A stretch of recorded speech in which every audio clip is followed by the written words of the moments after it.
آج انشاءاللہ ہم رسول اللہ صلی اللہ علیہ وسلم کے بارے میں بات کریں گے. کسی کو ٹاپک یاد ہے؟ پیارے رسول کی گھریلو زندگی. آپ کا کیا خیال ہے کہ میں نے یہ ٹاپک کیوں چنا ہے؟ کیونکہ رسول اللہ صلی اللہ علیہ وسلم ہمارے لیے بہترین نمونہ ہے. سورۃ الاحزاب کی آیت نمبر 21 میں آتا ہے لَقَدْ كَانَ لَكُمْ فِي رَسُولِ اللَّهِ أُسْوَةٌ حَسَنَةٌ. تمہارے لیے اللہ کے رسول صلی اللہ علیہ وسلم کی زندگی میں بہترین نمونہ، خوبصورت نمونہ ہے. اسوہ حسنہ، حسنہ کہتے ہیں اچھا، خوبصورت. لیکن اس نمونے کو اختیار کون کرتا ہے؟ یہ نمونہ کون اپناتا ہے؟ ویسی زندگی کون گزارنا چاہتا ہے؟ لمن کان یرجو اللہ والیوم الآخر، ہر اس شخص کے لیے جو بھی اللہ اور یوم آخرت کی امید رکھتا ہو کہ اللہ سے ملاقات ہونی ہے، آخرت کے دن پر ایمان ہمارا ہے اور اس دن ہم سب دوبارہ اٹھائے جائیں گے، ہمارا حساب کتاب ہوگا، ہم اللہ تعالیٰ سے ملاقات کریں گے، ہمارے اعمال نامے تولے جائیں گے اور اس میں دیکھا یہ جائے گا کہ کس کی زندگی کیسی تھی. تو آج ہمارے پاس وقت ہے کہ ہم اپنی زندگیوں کو رسول اللہ صلی اللہ علیہ وسلم کی سنت کے مطابق ڈھال لیں، کیونکہ وہ ہمارے لیے کرائٹیرین ہے، ہمارے لیے ایک نمونہ ہے کہ اس کے مطابق تم نے بننا ہے. آپ جانتے ہیں کہ اللہ کے رسول صلی اللہ علیہ وسلم اللہ تعالیٰ کے محبوب ہیں. اس کا کیا مطلب ہوتا ہے؟ کہ وہ اللہ تعالیٰ کو بہت پیارے ہیں، بہت محبوب ہیں، بہت بلاوڈ ہیں آپ اللہ تعالیٰ کے. تو وہ ہمارے بھی بلاوڈ ہونے چاہیے. جس چیز سے اللہ تعالیٰ محبت کرتے ہیں ہمیں کیا کرنا چاہیے؟ ہمیں اسی چیز سے محبت کرنی چاہیے. اور رسول اللہ صلی اللہ علیہ وسلم کی محبت ہمارے ایمان کا حصہ ہے. اس کے بغیر ہمارا ایمان ہی مکمل نہیں. اگر ہم رسول اللہ صلی اللہ علیہ وسلم سے محبت نہیں کرتے تو جس سے انسان محبت کرتا ہے پھر کیا چاہتا ہے اس کے لیے؟ اس جیسا بن جائے، اس کی پسند کا بن جائے. تو اگر ہم اللہ کے رسول صلی اللہ علیہ وسلم سے محبت کرتے ہیں تو پھر ہمیں آپ کی پسند کے مطابق آپ جیسا بننا چاہیے. یعنی ہم نعوذ باللہ رسول نہیں بن سکتے، لیکن آپ کے طور طریقے، آپ کے اخلاق، آپ کے آداب، آپ کے مینرز، آپ کا جو لائف سٹائل تھا، جتنا زیادہ ہم اس کے قریب ہو سکے اتنا ہی اچھا ہے. یہ ٹاپک تو بہت بڑا ہے لیکن میں چند چیزوں کے اوپر انشاءاللہ اس مختصر سے وقت میں روشنی ڈالوں گی. پہلی بات تو یہ یاد رکھنے کی ہے کہ آپ کی پیروی ہمارے لیے صرف دین کے امور میں ہی نہیں کہ ہم آپ کی طرح نماز پڑھیں جیسے آپ نے فرمایا صلو کما رأیتمونی اصلی، کہ نماز ایسے پڑھو جیسے میں نماز پڑھتا ہوں. حج کے موقع پہ فرمایا خذوا انی مناسککم، مجھ سے اپنے حج کے طور طریقے سیکھ لو. تو یہ رہنمائی رسول اللہ صلی اللہ علیہ وسلم کی ذات سے ہمیں صرف عبادات میں نہیں لینی بلکہ آپ کی ساری زندگی ہی ہمارے لیے بہترین نمونہ ہے. اور ہر معاملے میں، دین دنیا کے معاملے میں، یعنی کھانا پینا، سونا جاگنا، چلنا پھرنا، ہنسنا رونا، اٹھنا بیٹھنا، میل ملاقات کرنا، محبت نفرت، یہ ساری چیزیں بھی ہمیں کس سے لینی ہے؟ محمد صلی اللہ علیہ وسلم سے. کہ وہ کیسے کرتے تھے، وہ کیسے اللہ تعالیٰ کے اتنے پیارے بن گئے، اور ہم اللہ کے پیارے کیسے بن سکتے ہیں؟ ہم کون سا کام کریں کہ ہمیں اللہ تعالیٰ کی محبت حاصل ہو؟ اس کا طریقہ ہمیں اللہ سبحانہ وتعالیٰ نے قرآن مجید میں بتا دیا.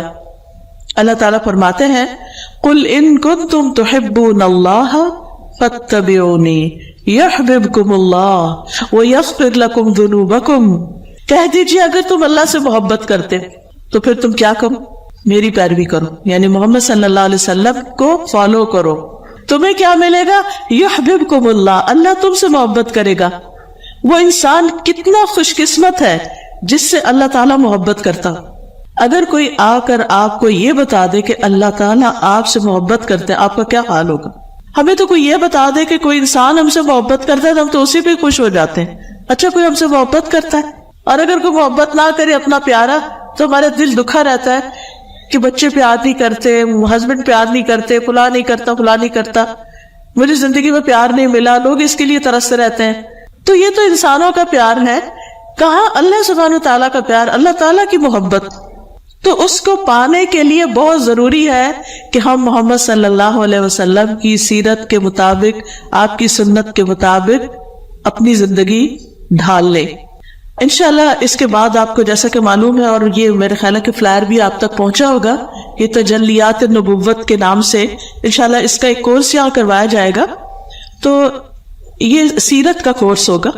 ابن قیم رحمہ اللہ کہتے ہیں جب بندے کی دونوں جہانوں میں خوش نصیبی نبی صلی اللہ علیہ وسلم کی سیرت سے مربوط ہے، جڑی ہوئی ہے، تو ہر وہ شخص جو اپنی خیر خواہی چاہتا ہے، اپنا فائدہ چاہتا ہے، جو اپنے نفس کی خیر اور خوش نصیبی چاہتا ہے، اس پر واجب ہے کہ وہ نبی صلی اللہ علیہ وسلم کی سیرت، طریقے اور آپ کی شان کو جانے، جس سے وہ جاہلوں کی صف سے نکل جائے گا. اگر آپ نبی صلی اللہ علیہ وسلم کی سیرت اور سنت کو نہیں جانتے تو پھر آپ کچھ نہیں جانتے، آپ بہت بڑی خیر سے محروم ہیں. تو اس لیے ہم میں سے ہر ایک کو چاہیے کہ وہ باقاعدہ اس کا علم حاصل کرے. صحابہ کرام جو تھے وہ نبی صلی اللہ علیہ وسلم کی سیرت کو اپنے بچوں کو اسی طرح سکھاتے تھے جیسے نماز کا سبق سکھاتے ہیں، کیونکہ ان کو پتا تھا کہ جس چراغ سے، سراجم منیرہ سے ہم نے روشنی حاصل کی ہے، ہمارے بچے بھی اس سے روشنی حاصل کریں، ہمارے بچے بھی اندھیرے میں نہ رہیں. تو اس لیے ہم میں سے ہر ایک کو سیرت کے بارے میں ضرور جاننا چاہیے، سنت کے بارے میں ضرور جاننا چاہیے، حدیث کے بارے میں ضرور جاننا چاہیے. اور خوش قسمت ہے وہ لوگ کہ جن کو اس علم کا شوق ہے اور اس علم سے محبت ہے اور وہ اس کو سیکھنے کی کوشش کرتے ہیں. اور پھر وہ کہتے ہیں، امام ابن قیم ایک بہت بڑے امام ہیں، کہتے ہیں کہ جو شخص سیرت کو پڑھے گا، جانے گا، وہ آپ صلی اللہ علیہ وسلم کا پیروکار، آپ کے گروہ اور آپ کے لشکر کی گنتی میں شمار ہو جائے گا. یعنی وہ آپ کے فالوورز میں سے ایک فالوور بن جائے گا. جیسے اب دنیا میں جو لوگ بڑے بڑے مشہور ہو جاتے ہیں، لوگ ان کے فین بن جاتے ہیں. کچھ تو صرف فین نہیں رہتے، ایئر کنڈیشن بھی بن جاتے ہیں. صرف اپنی ذات کی حد تک نہیں، دوسروں کو بھی وہ اپنے ایسے ڈریس پہنتے ہیں، ویسے ہی جوتے، ویسے اسٹائل، بولنے کا، دیکھنے کا، یعنی بہت کچھ میں کاپی کرنے لگتے ہیں. ان کے سٹیکرز لے کے، یاد ہے مجھے چھوٹے ہوتے تھے ہم، تو بچے جو تھے وہ اپنے کاپیز پر اور اپنے اسکول کی نوٹ بکس کے اوپر اپنے پسندیدہ کھلاڑیوں اور ایکٹروں کی تصویریں لگاتے تھے. اور جب سٹیکر نہیں ہوتے تھے، میں نے اس سے پہلے کا زمانہ بھی دیکھا ہوا، تو لوگ اخباروں سے کاٹ کاٹ کے تصویریں، شاید آپ نے بھی وہ آپ میں سے کچھ لوگوں نے دور دیکھا ہو، اخباروں میں سے تصویریں کاٹ کاٹ کے اور اپنی کاپیز کے اوپر گوند سے لگاتے تھے. اور جب گوند بھی نہیں ہوتی تھی تو گھر میں لیوی بنتی تھی. کسی نے دیکھی ہوئی لیوی؟ ماشاءاللہ آپ لوگ جانتے ہیں، میدے کے ساتھ پانی میں پکا کے تو گھر میں لیوی بنا کے تو وہ اس سے چپکاتے تھے. مجھے اچھی طرح یہ یاد ہے کہ میں اس وقت بہت چھوٹی تھی، تو ذوالفقار علی بھٹو اس وقت وہ تھے وزیر خارجہ تھے شاید، تو ان کے اکثر بیان آتے تھے اور اخبار میں طرح طرح کی تصویریں آتی تھی. مطلب مجھے کیا کریز ہوا تو میں نے وہ کاٹ کاٹ کے لگانی شروع کر دے. کچھ پتہ نہیں، کچھ خبر نہیں کون ہے کیا ہے، لیکن وہ جیسے ہر کوئی باتیں کر رہا ہوتا ہے تو انسان، بچے بھی انسپائر ہو جاتے ہیں اور پھر وہ وہی کچھ کرنے لگ جاتے ہیں. تو بہرحال ہر انسان کے دل میں یہ ایک کمزوری ہے، ایک خواہش ہوتی ہے کہ وہ کسی کو پسند کرے اور پھر اس کی طرح کے کام بھی کرے یا اس کو چاہے. یہ کسی کو چاہنے کی جو خواہش ہے نا، یہ اللہ نے ہمارے دل کے اندر رکھ دی ہے. تو جب انسان اللہ سے محبت کرنے لگتا ہے تو جب جا کے یہ چاہت کچھ سکون آتا ہے. اور یہ اللہ کے رسول صلی اللہ علیہ وسلم سے محبت، اس سے نیچے جتنی چیزوں کو ہم چاہتے ہیں، چاہے مال ہے یا اولاد ہے یا ہسبینڈ ہے یا دوست ہے یا کوئی فرینڈز ہے یا کوئی بھی ہے، تو آپ دیکھیں گے کہ ان کی چاہت غم دیتی ہے، ان کی چاہت غم دیتی ہے. بچوں کی طرف سے کبھی آپ کو غم ہوا؟ کہیں کس دن نہیں ہوا. وہ کہیں جاتے ہیں تو غم لگ جاتا ہے، وہ بات نہیں سنتے تو غم لگ جاتا ہے، وہ اپنے فیوچر کو نہیں دیکھتے تو غم لگ جاتا. یعنی سب سے زیادہ مجھے لگتا ہے ہماری زندگی میں یہی غم ہے. ٹھیک ہے، اچھی بات ہے، ان کی تربیت کرنی چاہیے، ان کے لیے فکر مند ہونا چاہیے، لیکن اللہ تعالیٰ فرماتے ہیں وَمَا أَمْوَالُكُمْ وَلَا أَوْلَادُكُمْ بِالَّتِي تُقَرِّبُنَا إِلَى اللَّهِ عِنْدَنَا زُلْفَىٰ، کہ یہ تمہارے مال اور اولاد نہیں جو تمہیں اللہ کے قریب کریں گے.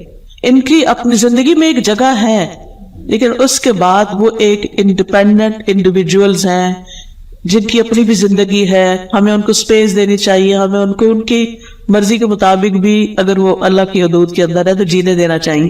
ہر وقت پیچھے نہیں پڑنا چاہیے ان کے. بہرحال اگر کوئی اللہ کے رسول صلی اللہ علیہ وسلم کی پیروی کرتا ہے تو وہ آپ کے لشکر میں شامل ہو جائے گا، اور اس بارے میں لوگ کچھ ان چیزوں میں سے بہت قلیل حاصل کرنے والے ہیں، کچھ بہت زیادہ حاصل کرنے والے ہیں، اور کچھ اس سے محروم ہیں۔ یعنی 3 طرح کے لوگ ہیں، کچھ سیرت سے بہت کچھ جانتے ہیں، کچھ درمیانہ جانتے ہیں، کچھ بھی نہیں جانتے۔ ہم سوچیں ہم کس کیٹیگری میں ہیں۔ اگر میں آپ سے پوچھوں کہ رسول اللہ صلی اللہ علیہ وسلم کی گھریلو زندگی کیا تھی، تو اپنے آپ سے سوال کیجئے کہ کتنی باتیں آپ کو معلوم ہیں۔ اور ابھی میں انشاءاللہ کچھ جھلکیاں آپ کو دکھاؤں گی، تو آپ دیکھتے جائیں کہ کیا یہ باتیں مجھے معلوم ہیں، ہاں الحمدللہ سنی ہوئی ہیں، کیا میں اس کے مطابق عمل بھی کرتی ہوں، کیا میں بھی ایسی ہوں، کیا ایسا کرنا چاہیے، اگر نہیں تو مجھے ایسا کرنے کی نیت کر لینی چاہیے، ارادہ کرنا چاہیے، اور مجھے بھی اپنی زندگی کو بہتر بنانا ہے۔ وہ کہتے ہیں امام ابن قیم، بس فضل اور مہربانی اللہ کے ہاتھ میں ہے، اپنے بندوں میں سے جس کو چاہتا ہے عطا کر دیتا ہے، اور وہ بڑے فضل والا ہے۔ یعنی یہ علم کیا ہے؟ اللہ کی مہربانی ہے، اللہ کا فضل ہے، جس کو چاہتا ہے عطا کرتا ہے۔ تو ہمیں اللہ تعالیٰ کا فضل مانگتے رہنا چاہیے۔ اللہم انی اسألک من فضلک ورحمتک فإنہ لا یملکھا الا انت۔ اے اللہ میں تجھ سے تیرے فضل اور رحمت کا سوال کرتی ہوں، جس کا مالک بس تو خود ہی ہے۔ یہ فضل بھی تیرے ہاتھ میں ہے، اور یہ رحمت بھی تیرے پاس ہے، جس کو تو چاہے دے سکتا ہے۔ تو اللہ تعالیٰ ہم سب کو عطا کر دے، اور اس علم کا ایک بڑا حصہ ہمیں عطا کرے، اور ہماری زندگیاں اس کے مطابق ڈھل کے دنیا میں بھی خیر پائے اور آخرت میں بھی کامیابی۔ نبی صلی اللہ علیہ وسلم کی جو زندگی تھی وہ ایک اعتدال والی زندگی تھی، بہت بیلنسڈ تھی، جس میں عبادت بھی تھی، جس میں آپ کی ازدواجی زندگی بھی تھی، شادی بھی تھی، جس میں تعلیم بھی تھی، جس میں دشمنوں کے ساتھ جو معاملہ کرتے تھے وہ بھی تھا، جس میں ایک وقت میں تجارت بھی تھی، چاہے وہ یعنی شروع کے دور تھا، آپ لوگوں کے معاملات کے فیصلے بھی کرتے تھے، ان کے جھگڑے بھی نپٹاتے تھے، مسلمز کے ساتھ بھی آپ کا تعلق تھا، نان مسلمز کے ساتھ بھی تھا، اہل کتاب کے ساتھ تھا۔ تو یعنی کہ آپ کی زندگی کے مختلف رخ ہمیں نظر آتے ہیں۔ نبی صلی اللہ علیہ وسلم نے ایک موقع پر جب لوگوں نے کہا کہ ہم ہمیشہ روزہ رکھیں گے، افطار نہیں کریں گے، شادی نہیں کریں گے، اور ہم ساری رات نماز پڑھیں گے، سوئیں گے نہیں، تو آپ نے فرمایا کہ سن لو، اللہ کی قسم میں تم سب میں اللہ سے زیادہ ڈرنے والا ہوں اور زیادہ پرہیزگار ہوں۔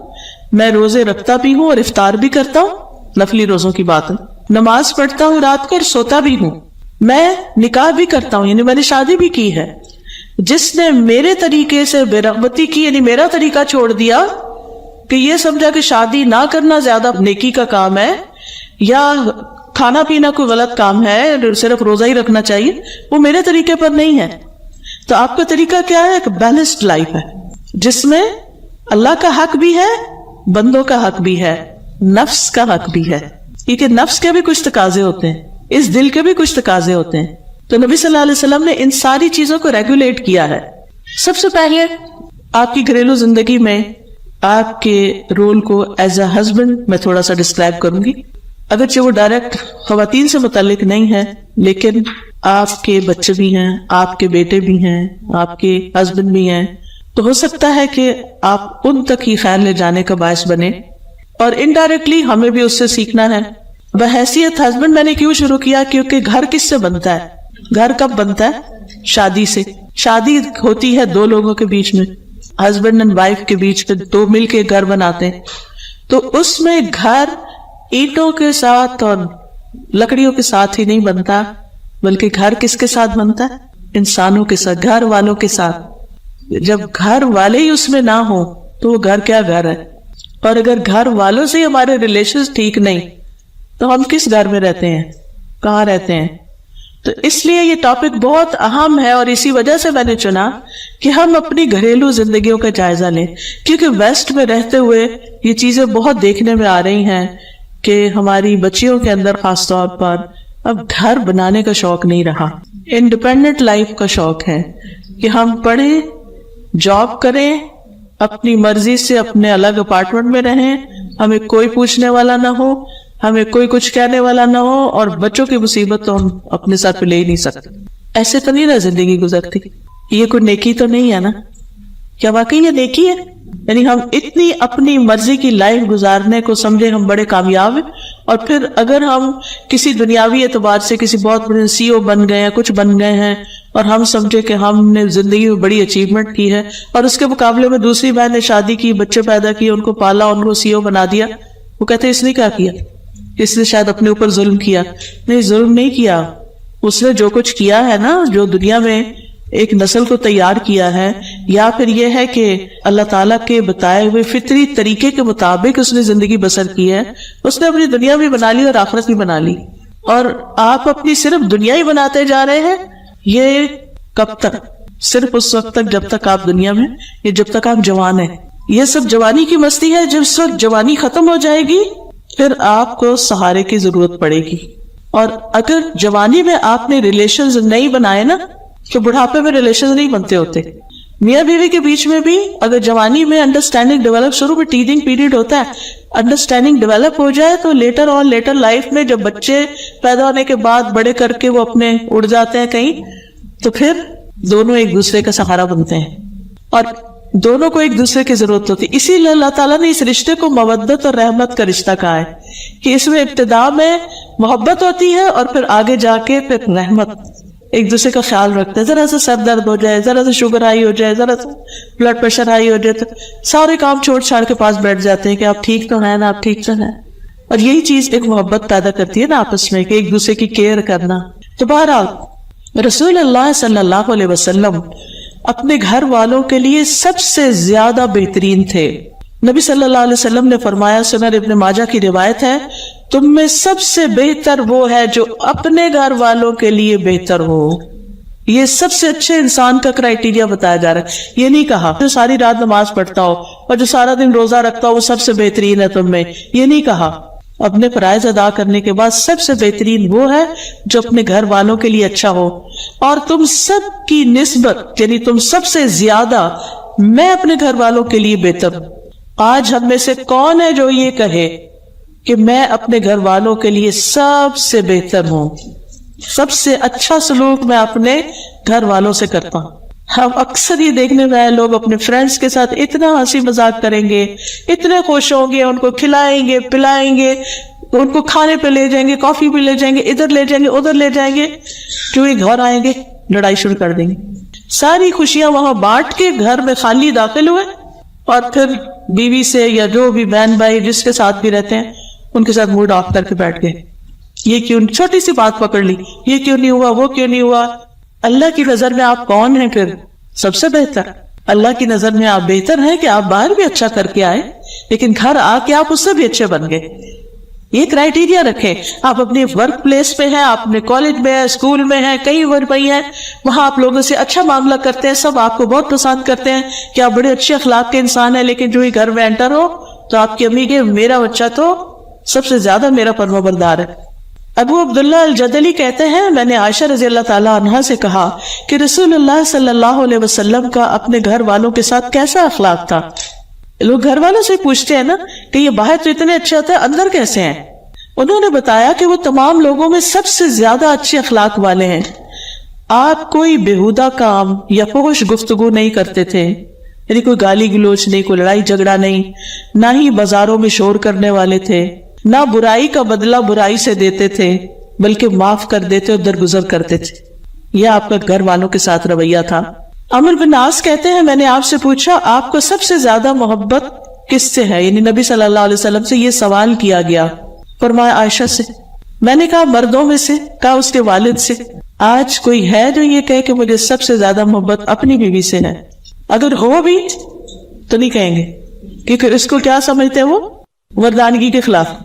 اب بیوی کو بھی نہیں بتاتے کہ مجھے تم سے محبت ہے، وہ بیچاری ساری زندگی یہ دو بول سننے کو ترستی رہتی ہے۔ کیوں نہیں بتاتے؟ پھر یہ ساتھ چڑھ جائے گی، پھر یہ اپنے مطالبے لے کے آ جائے گی، یہ محبت کو ایکسپلائٹ کرے گی۔ اس ڈر سے بھی نہیں بتاتے چاہے محبت اندر ہو بھی۔ یہ ضروری نہیں ایک شخص آیا آپ کے پاس کہنے لگا مجھے فلاں سے محبت ہے، آپ نے فرمایا تم نے اس کو بتایا؟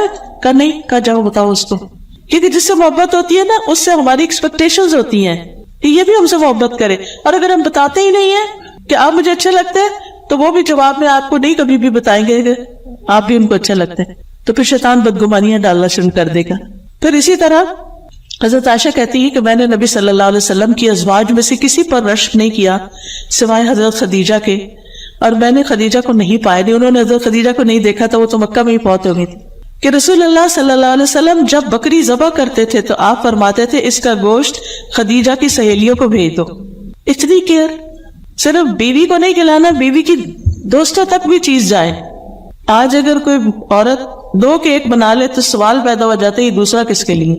اگر وہ کہے میں نے اپنی فرینڈ کو بھیجنا ہے، پھر تو شاید چھاتی گر پڑے. فرینڈ کو بھیجنا ہے، اتنے چھوٹے دل ہیں. اچھا بعض اوقات یہ وجہ بھی ہوتی ہے کہ جب ہم صرف فرینڈ کو بھیجتے ہیں اس کی ماں کو نہیں بھیجتے، پھر اس کو لگتا ہے اچھا فرینڈ کو تو یہ تحفہ جا رہا ہے اور گھر والوں کی خبر نہیں. تو جب ہم رشتوں میں بیلنس کرتے ہیں نا، ماں اپنی جگہ، باپ اپنی جگہ، بہن اپنی جگہ، بھائی اپنی جگہ، بیٹا اپنی جگہ، بیوی اپنی جگہ، شوہر، پھر کم اعتراض ہوتے ہیں. جب گھر والوں کے پیٹ بھر جاتے ہیں نا، پھر آپ کسی اور کو بھی بھیج سکتے ہیں، پھر اعتراض کم ہوتا ہے یا نہیں ہوتا. بہرحال وہ کہتی ہے ایک دن میں غصے میں آ گئی. حضرت عائشہ تھوڑی جیلسی فیل ہوئی ہوگی. میں غصے میں آ گئی. میں نے کہا آپ تو ہر وقت خدیجہ کرتے رہتے ہیں، آپ تو ہر وقت خدیجہ کو یاد کرتے ہیں. تو رسول اللہ صلی اللہ علیہ وسلم نے یہ نہیں کہا نہیں تم بے فکر رہو، مجھے تم سے زیادہ محبت ہے، میں تو ویسے ہی کر رہا تھا. نہیں ٹالا، نہیں کہا انی قد رزقت حبها، مجھے اس کی محبت کا رزق ملا ہے، میرے دل میں ڈالی گئی ہے اس کی محبت. یہ محبت اللہ ڈالتا ہے، انسانوں کی محبت اللہ ڈالتا ہے دلوں میں. فرمایا اللہ نے مجھے اس کی محبت دی ہے تو میں کیا کر سکتا ہوں. تو محبت اگر ہو تو اس کے اظہار میں کوئی گناہ کی بات نہیں ہے. پھر اسی طرح نبی صلی اللہ علیہ وسلم حضرت عائشہ سے بھی بہت محبت کرتے تھے. وہ کہتی ہے کہ میں حیض کی حالت میں پیریڈز میں پانی پیتی اور اپنا برتن نبی صلی اللہ علیہ وسلم کو دیتی، آپ برتن سے اسی جگہ منہ رکھ کے پانی پیتے جہاں سے میں نے پانی پیا ہوتا تھا. یہ کیوں؟ کوئی ضروری؟ محبت کے اظہار کے لیے. محبت اظہار مانگتی ہے. آپ صرف زبانی کہیں گے نا مجھے بہت محبت ہے. میرے والد ایک مثال دیا کرتے تھے کہ اگر کوئی یہ کہ مجھے تم سے بہت محبت ہے، وہ کہ اچھا ذرا پانی لا دو کہ تمہارے پاؤں ٹوٹے، خود اٹھ کے لے لو. تو کہتے ہیں یہ محبت نہیں ہوتی. محبت تو اطاعت سکھاتی ہے، محبت تو کیئر سکھاتی ہے. اگر آپ کو کسی سے محبت ہے تو پھر آپ کو اس کی کیئر بھی کرنی ہوتی ہے. تو بہرحال پیریڈز کی بات اس لیے کی گئی کہ اہل کتاب کے یہاں پیریڈ والی عورت کو تو گھر سے باہر ایک الگ جگہ بند کیا جائے. شاید آپ کو کبھی پاکستان میں گئے ہوں، شمالی علاقہ جات میں، ناردرن ایریاز میں ایک کمیونٹی رہتی ہے، وہ وہاں جا چکے، اپنے ذہن میں نام نہیں آ رہا ان کا، برخلی کلاش تھائی جی. وہاں پر میں نے خود دیکھا کہ کچھ لوگ اپنے گھروں میں ہیں اور ایک ہاسٹل ٹائپ چھوٹی سی جگہ تھی، تو کچھ عورتیں اور چھوٹے چھوٹے بچے ان کے ادھر. میں نے کہا یہ ساری عورتیں یہاں کیوں رہ رہی ہیں؟ کہتے ہیں جب پیریڈ ہوتا ہے تو ان کو ادھر بھیج دیا جاتا ہے، گھر نہیں رہ سکتے. یہود کے یہاں بھی یہی تھا. نبی صلی اللہ علیہ وسلم نے خاص طور پر اپنے عمل سے کر کے دکھایا کہ عورت ناپاک نہیں ہو جاتی. یعنی ٹھیک ہے نماز نہیں اس نے پڑھنی اس لیے ہم کہتے ہیں ناپاک ہے، لیکن فزیکلی نہ اس کا لعاب دہن ناپاک ہے، نہ اس کا پسینہ. ہمارے یہاں بھی اتنی غلط فہمی ہے کہ اگر پیریڈز میں کوئی کپڑا پہن لو بس بھائی اب تو دوبارہ اس میں نماز نہیں ہو سکتی. نہیں، ایسا کچھ نہیں ہے. اگر کوئی اسپاٹ لگ گیا اس پہ بس اتنی جگہ آپ دھو لو اچھی طرح 3 دفعہ مل کے، تاکہ اس کی نجاست ساری نکل جائے، دوبارہ اسی کپڑے میں نماز ہو سکتی. بعض لوگ شادی کے کپڑے پہن کے اگر پیریڈز میں پہن لیں تو نمازیں ہی نہیں پڑھتے. وہ کہتے نہیں یہ اصل میں ناپاک کپڑے پہنے. بھی کہاں سے ناپاک ہو کے؟ لا علمی ہے نا، لا علمی میں فرائض چھوڑ دیتے ہیں. ایسا کچھ بھی نہیں ہے. تو بہرحال نبی صلی اللہ علیہ وسلم اسی جگہ سے گوشت کھاتے تھے جس جگہ سے حضرت عائشہ نے کھایا تھا. اچھا اس میں ایک اور مسئلہ بھی نکلتا ہے، وہ یہ کہ بیوی بھی پہلے کھا سکتی ہے اور پی سکتی ہے. یہ کوئی ایسی بات نہیں ہے کہ اگر کٹھے کھانا کھا رہے ہیں اور بیوی نے پہلے گلاس اٹھا لیا تو شامت آ جائے یہ تو شوہر کا حق ہے کہ پہلے وہ پیے. ایسا کچھ نہیں ہے. ٹھیک ہے وہ پینا چاہتا ہے وہ پی لے، آپ پینا چاہتی ہیں آپ پی سکتی ہیں. یہ محبت کی بات ہے. جب محبت ہوتی ہے نا تب وہ گلے شلے کو نہیں ہوتے، پھر بندے کو کمپلینٹس نہیں ہوتی، پھر انسان خوش ہوتا ہے، سیکریفائس کر کے دوسرے کو پہلے دے کے خوش ہوتا. آپ کو اپنے بچے سے محبت رہتی ہے نا تو کیا کرتے ہیں؟ پہلے اس کو کھلاتے ہیں. یعنی میں نے ماں کو دیکھا، میری اپنی بیٹی، اس کا چھوٹا بچہ ہے، تھوڑا سا اس کی چلی طبیعت کی خرابی چل رہی، تو ہم سب کھانا کھا رہے ہوتے اکٹھے، 1 ویک ہم اکٹھے کھانا کھاتے ہیں، تو کھانا کھا رہے تھے، وہ اس کو لے کے کھڑی ہوتی ہے، کبھی اس کو کھلا رہی ہوتی ہے، کبھی کچھ. میرا دل اپنے بچے میں پڑا ہوتا ہے، اس کو اپنے بچے میں پڑا ہوتا. میں ہر سڑی بس یہ کھانا نہیں کھا رہی, اور وہ یہ مسلسل کر رہی ہوتی کہ اس بچے کو سیٹل ڈاؤن کرے. یہ ماں ہوتی ہے, ہر ماں کے اندر ایسی جذبات ہوتے ہیں. کیوں؟ کیونکہ بچے سے محبت ہوتی ہے نا. وہ جیسے نبی صلی اللہ علیہ وسلم کی غیر موجودگی میں حضرت عائشہ کے پاس ایک عورت آئی, اس کے ساتھ 2 یتیم بچیاں تھیں. تو حضرت عائشہ سے اس نے کہا کہ میں بھوکی ہوں, مجھے کچھ چاہیے. تو حضرت عائشہ نے گھر میں دیکھا تو شاید ایک کھجور تھی. اس نے کیا کیا کہ کھجور کے 2 حصے کیے, ایک بچی کو دیا, ایک اور خود بھوکی رہی. یہ ماں ہوتی ہے, خود بھوکی رہتی ہے, بچے کو کھلاتی ہے. جو چیز خود پسند ہوتی ہے وہ بچے کو دے کے زیادہ خوش ہوتی ہے اپنے خود کھانے سے اور خود لینے سے. اس کو ماں کہتے ہیں. تو محبت کا عملی اظہار ہمارے عمل سے ہوتا ہے. نبی صلی اللہ علیہ وسلم سے بھی محبت کا اظہار ہمیں اپنے عمل سے کرنا ہے. پھر اسی طرح بیوی کے ساتھ وقت جو اچھا گزرے اس اچھے وقت کی بھی تعریف کرنی چاہیے. حضرت عائشہ کہتی ہے کہ نبی صلی اللہ علیہ وسلم حضرت خدیجہ کا جب بھی تذکرہ کرتے تھے تو ان کی بہت تعریف کرتے تھے. وہ فوت ہو چکی تھی تو بہت تعریف کرتے. ایک دن مجھے غیرت آئی, میں نے کہا آپ اتنی زیادہ ایک سرخ مسوڑوں والی عورت, اتنی بوڑھی تھی تو ان کے دانت گر گئے تھے, تو ان کا ذکر کرتے رہتے ہیں جس کے بدلے میں اللہ نے آپ کو اس سے بہتر بیویاں دی ہیں.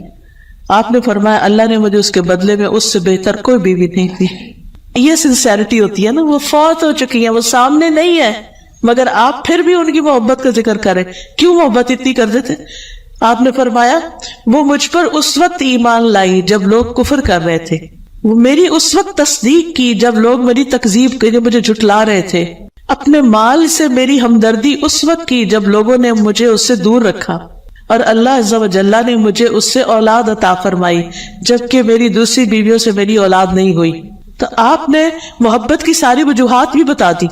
اور یہ ایک بڑی اہم بات ہے کہ بچے کی جو پیدائش ہوتی ہے وہ میاں بیوی کے بونڈنگ کو اور اسٹرانگ کر دیتی. اس کا بھی ہم خواتین کو خیال رکھنا چاہیے. بعض اوقات ہم یہ سوچتے ہیں, جب ینگ ہوتے ہیں, میں بھی سوچتی تھی ایسے کہ ہے بچہ اگر پیدا ہو گیا نا پھر ہماری آپس کی محبت جو ہے نا وہ کم ہو جائے گی, کیونکہ پھر وہ بچہ بیچ میں آ جائے گا, وہ انٹرفیئرنس کرے گا. لیکن میں نے دیکھا کہ ایسا نہیں ہوتا, بلکہ بچے کی وجہ سے ہسبینڈ وائف کا ریلیشن شپ اور ان دونوں کے بیچ میں کامن چیز آ جاتی ہے. دونوں مل کے ایک چیز کی فکر کر رہے ہوتے ہیں, کیئر کر رہے ہوتے ہیں. پھر اسی طرح نبی صلی اللہ علیہ وسلم جب کوئی خوشی کا موقع ہوتا تو ازواج کو بھی شریک کرتے.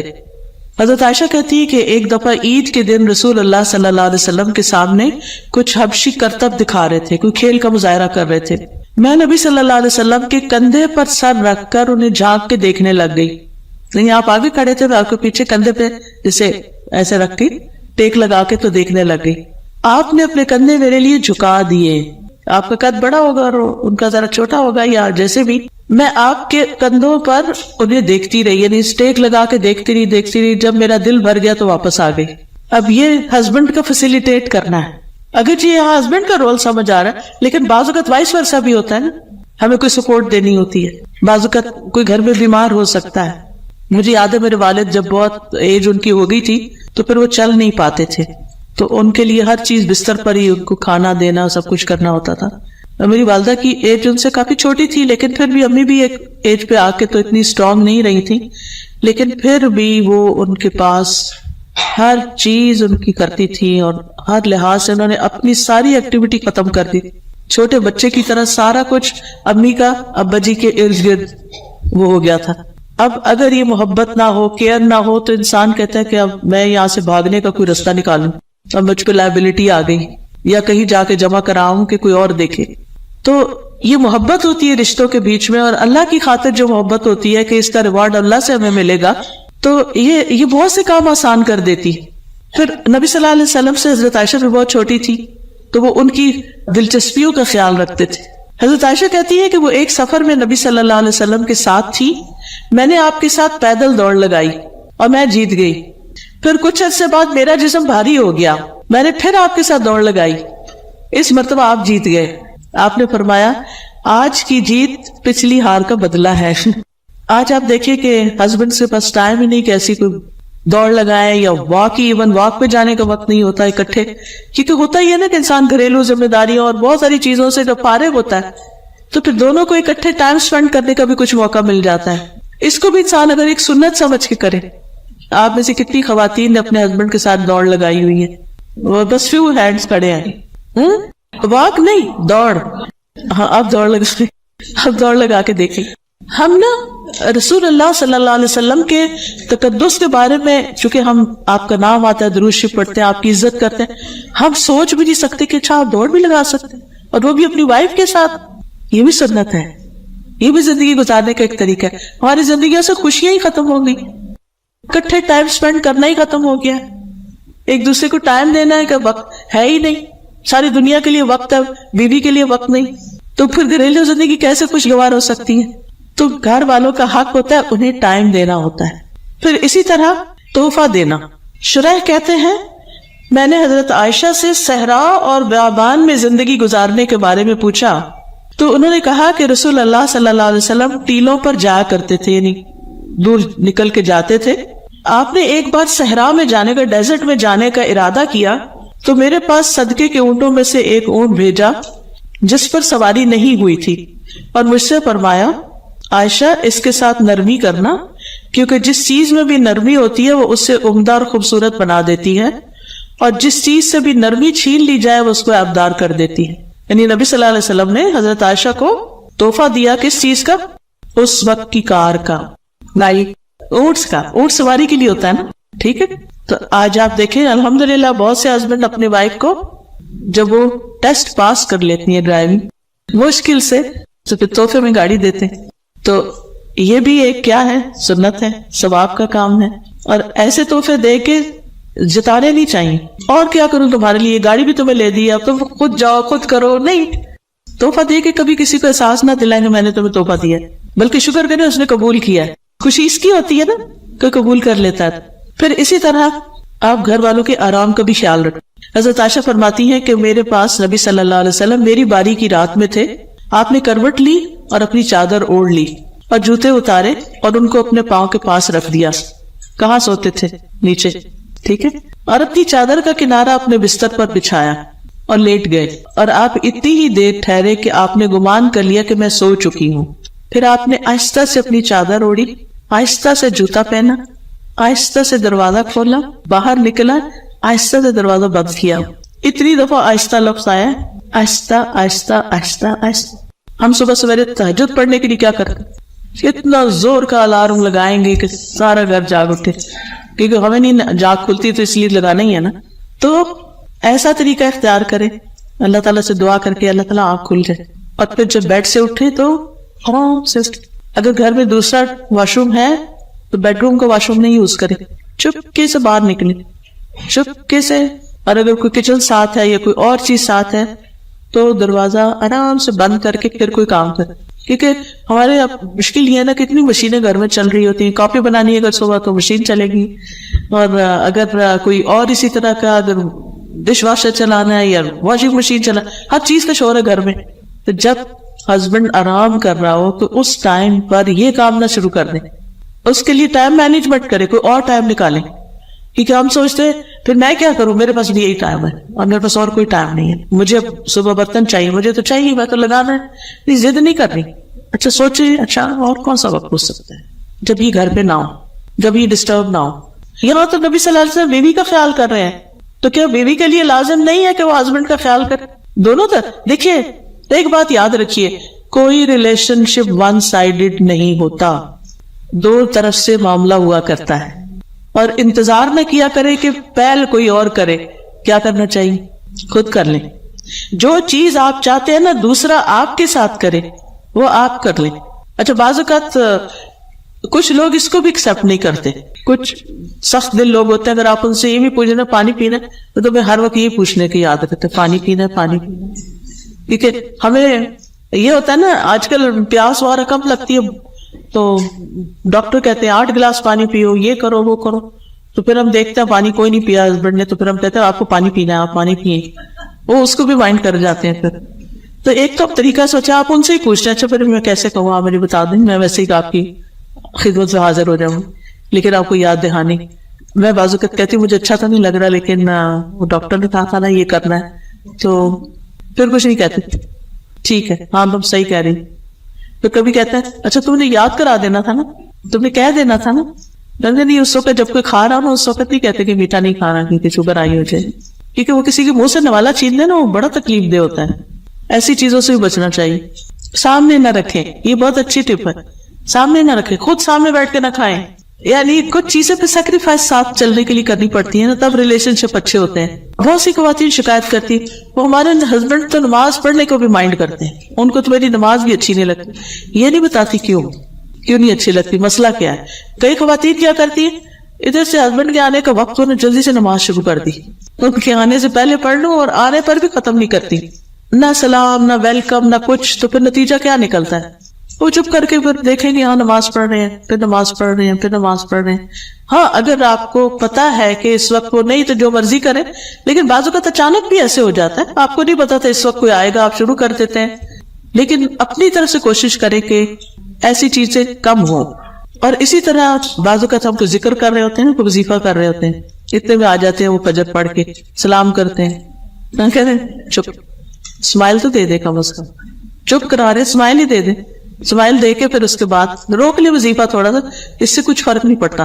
یہ جو پابندیاں لگا دیتے ہیں نا, بغیر بولے اتنی دفعہ پڑھی 1000 دفعہ, وہ بڑی مشکل کر دیتا ہے. ایسا دین میں کچھ بھی نہیں ہے, کہیں نبی صلی اللہ علیہ وسلم نے اس طرح کی پابندیاں نہیں لگائی کہ 1000 دفعہ بغیر بولے پڑھیں گے. وہ ضرور انسان, اچھا تو کچھ لوگ اور ایکسٹریم پہ چلے جاتے ہیں, وہ اعتکاف بیٹھتے ہیں, لکھ لکھ کے چابی کہاں رکھی ہے وہ لکھ کر دیں گے, بولیں گے نہیں.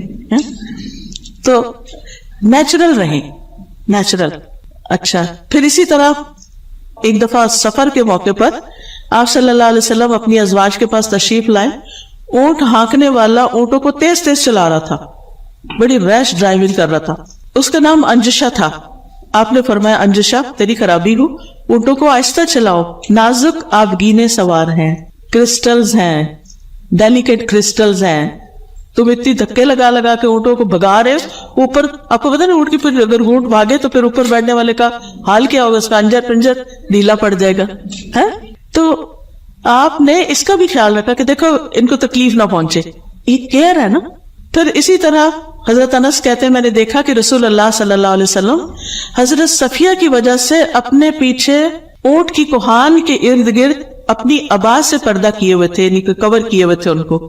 جب وہ سواری پہ سوار ہوتی آپ اپنے اونٹ کے پاس بیٹھ جاتے, اپنا گھٹنا کھڑا رکھتے, حضرت صفیہ اپنا پاؤں آپ کے گھٹنے پہ رکھ کر یعنی سیڑھی بنا کر اوپر بیٹھتی تھی.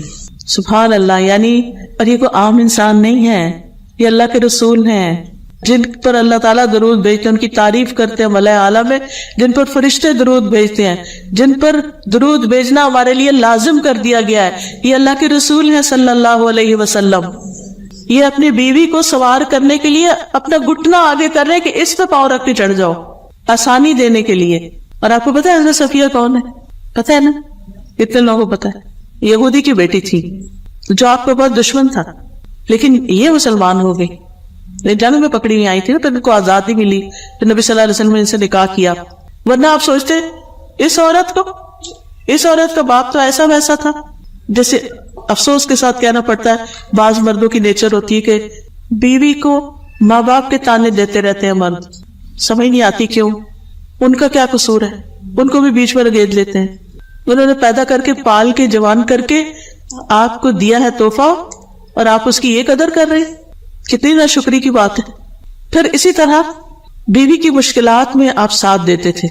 حضرت عائشہ کہتی ہے کہ ہم رسول اللہ صلی اللہ علیہ وسلم کے ساتھ کسی سفر میں تھے, جب وہ مقام بیدا یا ذات الجیش پر پہنچے تو میرا ہار کھو گیا. رسول اللہ صلی اللہ علیہ وسلم ہار کی تلاش میں وہیں ٹھہر گئے, لوگ بھی آپ کے ساتھ ٹھہرے, پورے لشکر کو روک دیا.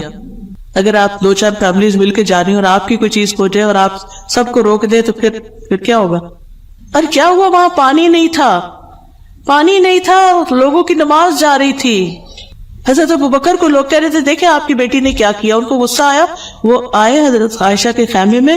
نبی صلی اللہ علیہ وسلم حضرت عائشہ کی گود میں سر رکھ کے سو رہے تھے, تو حضرت ابوبکر نے حضرت عائشہ کو سائڈ پہ زور سے ایسے کیا, تمہاری وجہ سے یہ سب ہو رہا ہے. باپ تھے, لیکن نبی صلی اللہ علیہ وسلم نے ایک بات بھی نہیں کی حضرت عائشہ کو کہ تمہیں ہار پہن کے آنے کی کیا ضرورت تھی.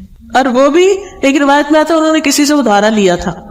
کوئی بات نہیں, کبھی کبھی جیسے شادی ہوتی ہے تو سارا زیور اب تو اتنا مہنگا ہو گیا سونا, یہ تو بڑے بڑے ہاتھ تو نہیں بنائے جا سکتے, پھر آرٹیفیشل بھی ہوتا ہے. لیکن اگر بہن کا پہنیا اس کا, مجھے یاد ہے کہ میری شادی پہ جو ٹیکا تھا پتہ نہیں کیا تھا, وہ پتہ نہیں کتنے لوگوں نے شادی پہ پہنا. دو چند منٹ کی بات ہوتی ہے, اس وقت دلہن کو سجانا ہوتا ہے, بعد میں کس نے پہننا, کوئی گھر میں ٹیکا پہن کے پھرتا ہے, وہ تو کوئی ایسا زیور تو نہیں ہے کہ جو گھر میں پہننے والا ہو. بہرحال اب ہوا کیا, جب سواریاں اٹھی خار نیچے سے نکل آئے, تو اتنے میں تیمم کی آیتیں نازل ہو گئیں, پانی نہیں تیمم کر لو. تو ایک صحابی ہے اسید شاید ان کا نام ہے, تو وہ کہتے ہیں کہ اے آل ابی بکر, یہ آپ کی پہلی برکت نہیں تھی, یعنی اس سے پہلے بھی آپ کی وجہ سے ہم پہ بڑی خیر نازل ہوئی ہے. تو اس مشکل کے اندر سے خیر نکل آئی, آسانی نکل آئی. لیکن ایسے مواقع پر کام ڈاؤن رہنا, لیٹ گو کرنا اور سو جانا حیرت کی بات ہے. ہم سو سکتے ہیں ایسی جگہ؟ وہی یعنی نبی صلی اللہ علیہ وسلم کو آپ دیکھیں کہ اتنے ریلیکسڈ ہیں, اتنے کام ڈاؤن, اتنے کام ہیں. ہم چھوٹی چھوٹی باتوں پر اتنی بڑی ٹینشن سر پہ سوار کر لیتے ہیں کہ ہم ریلیکس کرنا ہی بھول جاتے, اپنے آپ کو ہی تکلیف دے رہے ہوتے ہیں. کیا ٹینشن لینے سے مسئلہ جلدی حل ہوتا ہے؟ کتنے لوگوں کا مسئلہ ٹینشن لینے سے حل ہوتا ہے؟ کسی کا بھی نہیں. جس وقت آپ کو ٹینشن چڑھنے لگے یا جس وقت آپ کو پریشانی بہت ستانے لگے, تو آپ اپنے آپ کو کہا کریں کام ڈاؤن, آرام آرام آرام, ہو جائے گا, کچھ نہیں ہوتا, ہو جائے گا. جلدی مچانے سے کچھ نہیں ہونے لگا, آرام سکون سے ریلیکس ہو جاؤ, جیسے کسی کو کہتے ہیں ایسے اپنے آپ کو کہا کریں. تو اس سے آپ دیکھیں کہ جب آپ ریلیکس ہوگے نا, تو آپ زیادہ بہتر فیصلے کر سکیں گے. جب ہم جلدی غصہ بچاتے ہیں اور نہ چیز ملتی, سامنے پڑی ہوتی, نظر نہیں آتی, کیونکہ ہم غصے میں ہوتے ہیں نا, ہمارا دماغ کہیں اور ہوتا ہے, تو وہی چیز لیٹ ہو جاتی, ڈیلے ہو جاتی. پھر اسی طرح یہ ہے کہ بیوی کو ناراض ہونے کی بھی گنجائش دینا, کہ اگر اس کو کسی وقت موڈ آف ہو گیا تو کوئی بات نہیں, اٹس اوکے. حضرت عائشہ کہتی ہے کہ رسول اللہ صلی اللہ علیہ وسلم نے مجھ سے فرمایا, جب تم مجھ سے راضی ہوتی ہو تب بھی مجھے پتہ چل جاتا ہے, اور جب ناراض ہوتی ہو تب بھی مجھے پتہ چل جاتا ہے. میں نے کہا آپ کو کیسے پتہ چلتا ہے؟ آپ نے فرمایا جب تم مجھ سے راضی ہوتی ہو تو مجھ سے یوں بات کرتی ہو, محمد کے رب کی قسم صلی اللہ علیہ وسلم, اور جب ناراض ہوتی ہو تو کہتی ہو ابراہیم کے رب کی قسم. میں نے کہا اللہ کے رسول صلی اللہ علیہ وسلم, واللہ میں آپ کا صرف نام ہی چھوڑتی ہوں, میں محبت نہیں چھوڑتی, صرف آپ کا نام چھوڑ دیتی ہوں تاکہ آپ کو پتہ چلے کہ میں ناراض. پھر اسی طرح اگر آپس میں کوئی بھی بات ہوتی تھی تو بیوی کے والدین کو شکایت نہیں لگاتے تھے. حضرت عمر کہتے ہیں ایک دن میں کچھ سوچ رہا تھا کہ میری بیوی نے مجھ سے کہا بہتر ہے اگر تم اس معاملے کو فلاں طرح کر لو, یعنی یہ کام آپ ایسے کریں, ایسے نہیں ایسے کر لیں. جیسے ہم گھر میں ہر وقت کوئی نہ کوئی مشورہ دیتے رہتے ہیں, جیسے بس ایسا مل کے باربیکیو کر رہے ہیں تو ہم چین سے تھوڑی بیٹھیں گے, ہم آ جائیں گے, ہم کہیں گے یہ آپ کیا کر رہے ہیں, ایسے نہیں ایسے رکھیں. اچھا جب اس طرح ہوتا ہے تو پھر آگے کیا ہوتا ہے, ری ایکشن کیا ہوتا ہے؟ اچھا پھر خود کر لو, یا کچھ بھی ہو سکتا ہے نا, جو موڈ آف پر. اب آپ پارک میں گئے, آپ انجوائے کرنے گئے, آپ بس آپ کی ایک جملے نے اگلے کو آگ لگا دی اور بس سارا مزہ خراب ہو گیا. اچھا اب یہاں کیا ہے, انہوں نے بھی حضرت عمر کی وائف نے حضرت عمر کو کہا ایسے نہیں ایسے کر لیں, تو حضرت عمر کہتے تمہارا اسے کیا کام, مردوں کو یہ ہوتا نہیں ہمارا بزنس ہے, ہمارا کام ہے, تمہیں کیا اس کا پتا, معاملہ میرے سے متعلق ہے, تم دخل دینے والی کون ہوتی ہو. اس نے کہا خطاب کے بیٹے, میں تمہارے اس طرز عمل پر حیرت کرتی ہوں, تم اپنی باتوں کا جواب برداشت نہیں کر سکتے, تمہارے پہ ٹالرنس نہیں ہے. تمہاری بیٹی تو کون تھی بیٹی ان کی, حضرت حفصہ, وہ تو رسول اللہ صلی اللہ علیہ وسلم کو بھی جواب دے دیتی ہے. ایک دن تو اس نے آپ کو غصہ بھی دلایا تھا. یہ سن کر حضرت عمر نے کہا وہ کام تو چھوڑا, کھڑے ہو گئے, چادر اوڑھی حضرت حفصہ کے گھر پہنچ گئے. بیٹی کیا تم رسول اللہ صلی اللہ علیہ وسلم کی باتوں کا جواب دیتی ہو, یہاں تک کہ ایک دن تم نے ان کو دن بھر غصے میں رکھا. حضرت حفصہ نے کہا ہاں اللہ کی قسم ہم آپ کو کبھی کبھی جواب دیتے ہیں. حضرت عمر نے کہا جان لو میں تمہیں اللہ کی سزا اور اس کے رسول کی سزا سے ڈراتا ہوں. بیٹی کو سمجھا کے آئے کہ آئندہ ایسا نہیں کرنا. اچھا ہمارے کبھی ہو جائے بچوں میں اگر کوئی اختلاف ہو یا کچھ, ہم کس کی سائڈ لیتے ہیں, اپنے بچے کی, اپنے بچے کی. حضرت عمر نے تو ایسا نہیں کیا, انہوں نے کیا کیا, اپنی ہی بیٹی کو سمجھایا کہ بیٹا تم ایسے نہیں کرو. اور یہ بہت حکمت کی بات ہے. دیکھیں تالی دونوں ہاتھ سے بجتی ہے نا, اگر میاں بیوی کو اختلاف ہو تو صرف ایک کا قصور کیسے ہو سکتا ہے, دونوں کا ہی کچھ نہ کچھ تو ہوگا. یہ ہو سکتا ہے کہ ایک کا زیادہ اور ایک کا کم ہو, لیکن معاملہ تو دونوں طرف سے کچھ نہ کچھ کھچاؤ ہے. تو بجائے اس کے کہ آپ کہیں کہ اپنے بچے کی سائڈ لیں. تو آپ نے دیکھا ہوگا کہ وہ بعض اوقات بیک ہو, آپ گلی بازاروں میں دیکھتے ہیں, محلوں میں بعض خواتین بچوں کی وجہ سے آپس میں لڑائی اور مار پٹائی تک شروع کر دیتے. تو ایسے تھوڑی کرتے ہیں, یہ تو جاہلوں والی باتیں. معاملے کو سمجھیں اور صحیح مشورہ دیں, بلکہ ایک دوسرے کی, اپنے بچے کی, مثلا بیٹی ہے تو اس کے ہسبینڈ کی تعریف کرے, بیٹا ہے تو بیوی کی تعریف کرے, تاکہ اگر ان کے درمیان کوئی غلط فہمی تو دور ہو جائے. پھر اسی طرح نبی صلی اللہ علیہ وسلم گھر والوں کو دنیا سے بے رغبت کرتے تھے. حضرت عائشہ کہتی ہے کہ رسول اللہ صلی اللہ علیہ وسلم میرے ہاں تشریف لائے تو ایک نرم گدا دیکھ کر پوچھا یہ کیا ہے؟ میں نے کہا اللہ کے رسول صلی اللہ علیہ وسلم فلاں انصاری خاتون لائیں. اس نے آپ کا بستر دیکھا تو جا کے یہ بچھونا بھیج دیا. آپ نے فرمایا واپس کر دو. میں نے واپس نہیں کیا کہ مجھے پسند تھا, میں چاہتی تھی میرے گھر میں یہ ہو. جیسے اب خواتین کو ہوتا ہے کہ مجھے یہ فرنیچر پسند ہے, مجھے تو یہ رکھنا ہے. لیکن آپ نے 3 بار کہا اللہ کی قسم ہے عائشہ, اگر میں چاہوں تو اللہ سونے اور چاندی کے پہاڑ میرے ساتھ چلا دے, اللہ مجھے اتنا دے سکتا ہے, لیکن میں دنیا نہیں چاہتا. دنیا میں قناعت جتنا ہے نا اس پہ گزارا کر لیتے ہیں تاکہ آگے ملے. اس کا مطلب نہیں کہ دنیا میں کوئی آرام نہیں کرنا چاہیے یا اپنے آپ کو تکلیف, لیکن نبی صلی اللہ علیہ وسلم نے ہر ایک کے لیے نمونہ قائم کیا. اگر آپ بہت آرام دہ بستروں پر سوتے تو غریب لوگ کہتے ہیں ہم کیسے آپ کو فالو کریں, آپ تو اتنی عیش و عشرت میں رہتے تھے. تو کس طرح نبی صلی اللہ علیہ وسلم نے ان کے لیے بھی ایک مثال قائم کی, اور باقی تو سب کے لیے ہے ہی.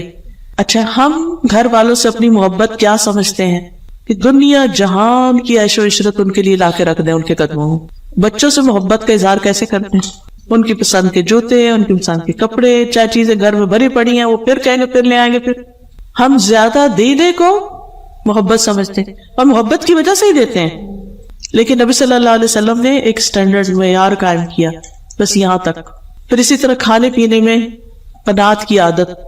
پھر اسی طرح گھر میں اگر کوئی غیر شرعی چیز ہوتی اس کا نوٹس لیتے, مشکل میں اپنے سے زیادہ ان کی فکر کرتے. حضرت صفیہ ایک دفعہ گر گئیں اور نبی صلی اللہ علیہ وسلم بھی گرے تھے اس وقت, تو صحابی آئے, انہوں نے آپ کو اٹھانا چاہا, آپ نے کہا نہیں مجھے چھوڑو, صفیہ کی فکر کرو, خاتون کی خبر لو. پھر اگر گھر والوں میں سے کوئی بیمار ہو جاتا آپ اس پہ باقاعدہ دم کرتے تھے, عیادت کرتے, دم کرتے, گھر کا ماحول خوشگوار رکھتے تھے. اتنے سارے واقعات ہیں, لیکن افسوس کہ ٹائم پورا ہو چکا, اس سے آگے جا نہیں سکتی. آپ کو یہی کہوں گی کہ ان سبجیکٹس کو میں نے پڑھایا وہ بھی ہے, اور یہ جو کتاب ہے نا تجلیات نبوت, یہ بھی میں نے پڑھائی ہے. اگر اس کا آپ انشاءاللہ کورس کریں گی تو آپ کو بہت ساری زندگی گزارنے کی ٹپس ملے گی, اور نبی صلی اللہ علیہ وسلم کی سنت کی پیروی. ابھی تو صرف ایک رول آپ کو بتایا تھا. یہ کتاب ہے تجلیات نبوت, اس کو میں نے بہت ڈیٹیل سے پڑھایا ہوا ہے روزمرہ زندگی سے ریلیٹ کرتے ہوئے. ٹھیک ہے, تو آپ بھی انشاءاللہ تعالی کوشش کیجئے کہ اس کورس میں حصہ لے کے باقاعدہ سبق یاد کریں, لکھیں, پڑھیں, کیونکہ اس سے چیزیں یاد ہوتی ہیں اور عمل کے وقت پھر عمل ہو جاتا ہے. اور سب سے بڑی ہے کہ عمل ہی کی نیت سے کریں, کیونکہ بعض اوقات ہم صرف سرٹیفکیٹ کی نیت سے کوئی کام کر لیتے ہیں, عمل میں لانے کی فکر نہیں کرتے, تو وہ نہیں ہونا چاہیے. اس کے علاوہ اسٹال بھی لے کر آئے ہیں ہم, تو چند چیزوں کو میں تعارف کرا دیتی ہوں. یہ اسوہ حسنہ کتاب ہے, اس میں نبی صلی اللہ علیہ وسلم کی زندگی کے واقعات ہوں گے.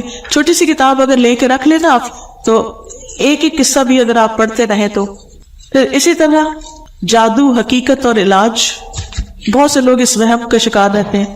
گناہوں کی بخشش, استغفار, رزق میں فراوانی کے لیے, اولاد کی اصلاح کے لیے, ہر معاملے میں بہتری کے لیے استغفار. پھر اگر کہیں درد ہو رہی ہے, اس دعا کو تو میں نے خود بھی بہت آزمایا ہے. ہاتھ رکھ کے بسم اللہ پڑھ کے 3 دفعہ یہ دعا پڑھیں, کہیں فریج وغیرہ میں لگا دیں, اور انشاءاللہ درد کا بہترین علاج ہے. پھر یہ الحمدللہ کا کارڈ ہے, یہ بھی بہت اچھا ہے. سبحان اللہ کا.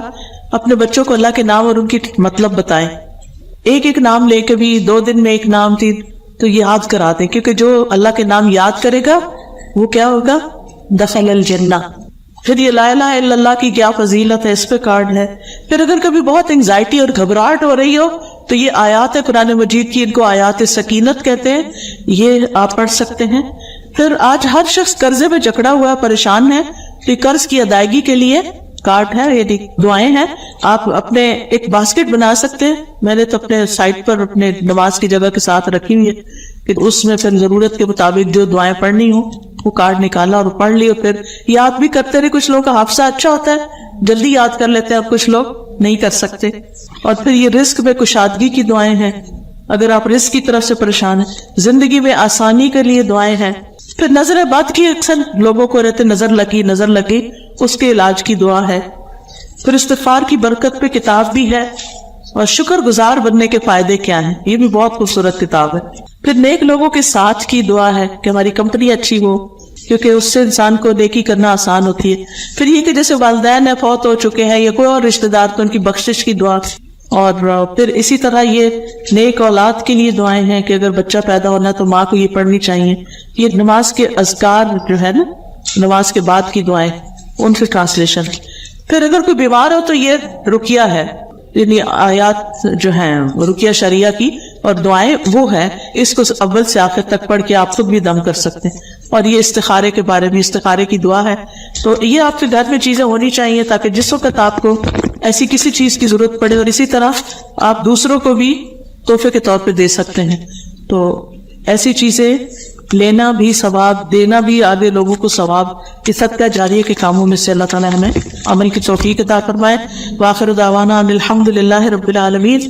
سبحان اللہ والحمد للہ ولا الہ الا اللہ واللہ اکبر ولا حول ولا قوة الا باللہ العلی العظیم. اللہم صلی علی محمد وعلی آل محمد کما صلیت علی ابراہیم وعلی آل ابراہیم انک حمید مجید. اللہم بارک علی محمد وعلی آل محمد کما بارکت علی ابراہیم وعلی آل ابراہیم انک حمید مجید. ربنا آتنا فی الدنیا حسنۃ وفی الآخرۃ حسنۃ وقنا عذاب النار. ربنا لا تزغ قلوبنا بعد إذ هديتنا وهب لنا من لدنك رحمة إنك أنت الوهاب. ربنا هب لنا من أزواجنا وذرياتنا قرة أعين واجعلنا للمتقين إماما. یا اللہ پاک، جو کچھ ہم نے پڑھا ہے، سنا ہے، ہمیں اس پر عمل کی توفیق عطا. یا رب العالمین، ہمارے بچوں کو ہدایت عطا فرما. یا اللہ، ہمیں ان کی طرف سے خوشیاں عطا فرما، ان کے بارے میں ہماری ساری فکر اور پریشانی دور کر دے. یا رب العالمین، ہمیں مرتے دم تک ایمان پر استقامت نصیب فرمانا، اور ہمیں کل موت کے وقت کلمہ لا الہ الا اللہ نصیب فرمانا. یا اللہ، ہمیں ہماری قبر کو روشن کر دینا، ہمارا حساب آسان کر دینا. قیامت کے دن اپنی ملاقات کو ہمارے لیے بہت خوشگوار کر دینا، ہمارے نامہ اعمال کو، نیکیوں کو ڈھیوی کر دینا. یا اللہ، ہمیں جنت الفردوس عطا فرمانا. نبی صلی اللہ علیہ وسلم کے ہاتھوں حوض کوثر پر پانی نصیب فرمانا، ہر پل صراط کو تیزی سے پار کروا دینا، اور جنت کے دروازوں کو ہمارے لیے کھول دینا، اور ہمیشہ ہمیشہ کی زندگی کو ہمارے لیے اپنے دیدار کے ساتھ خوشگوار کر دینا. یا اللہ، ہمارے جتنی بہنیں آئی ہیں ان سب کے آنے کو قبول فرما، اور ان سب کو اجر عظیم عطا فرما، ان سب کی پریشانیاں دور فرما، ان سب کو صحت عطا فرما. یا اللہ، ہمارے والدین پر اپنی رحمت فرما. اللہ، ہمیں دن رات اپنے اطاعت گزار بندہ بنا دے.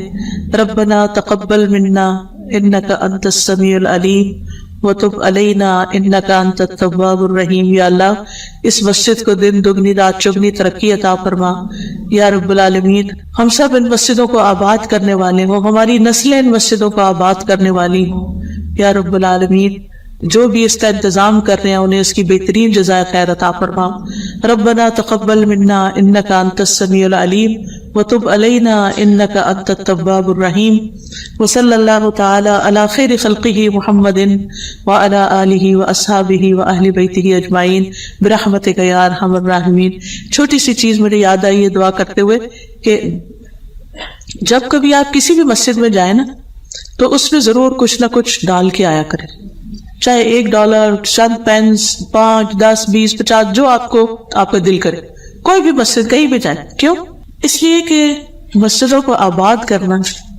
اب مثال کے طور پر ہم یہاں بیٹھے ہیں، جن لوگوں نے یہ مسجد بنائی ہے ان کو اس کا سارا ثواب کیا ہے. جن کے پیسوں سے یہ لائٹیں جلتی ہیں، جن کے پیسوں سے یہ کارپیٹ بچتے ہیں، یہ صدقہ جاریہ کے کام ہے.